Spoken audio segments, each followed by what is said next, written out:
Hello, moi c'est Audrey, chef de projet chez Therapolis. Et aujourd'hui, je vais vous parler d'un projet qui me tient particulièrement à cœur et que je développe depuis un peu plus d'1 an.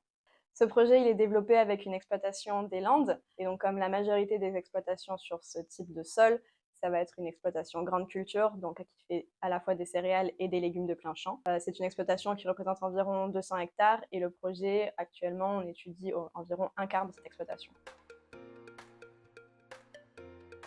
Donc, après avoir trouvé un accord avec l'exploitant et le propriétaire, nous menons des études sur 1 an, donc des inventaires écologiques, des études agricoles pour étudier les synergies entre les cultures et les panneaux photovoltaïques. Et donc, une fois que cet état initial est réalisé, on peut s'atteler à trouver quel est le design optimal pour l'implantation du site. 1 an, ça peut paraître long pour faire les études, mais c'est le temps qu'il faut pour faire tous les inventaires faune, flore, détection de zones dites humides, études de synergie agricole, mais également les impacts humains avec des concertations avec les riverains et les élus. Donc là, sur ce projet, on a fini l'état initial, donc tous les inventaires, et on va maintenant définir quelles sont les implantations qui engendrent le moins d'impact pour la zone, et donc pouvoir définir le design final. Ce projet, il s'inscrit dans le cadre de la transmission de l'exploitation du père à son fils.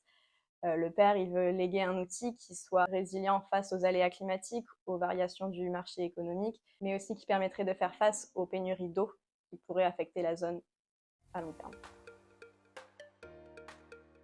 Dans ce type de projet, ma priorité reste de m'assurer que le projet s'adapte bien au territoire et à l'exploitation agricole. On ne va pas faire de projet de centaines d'hectares sur une zone densément peuplée, comme on ne va pas s'installer sur un champ qui accueille de la reproduction d'oiseaux protégés ou à proximité de monuments historiques classés qui ont une forte valeur pour les riverains.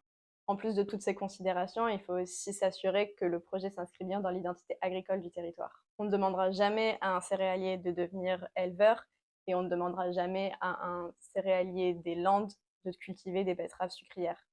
Il faut s'approprier le territoire, les attentes des riverains et des élus. Le projet ne doit pas être imposé aux communes, mais réfléchi pour s'inscrire dans l'évolution des paysages et des habitudes de chacun.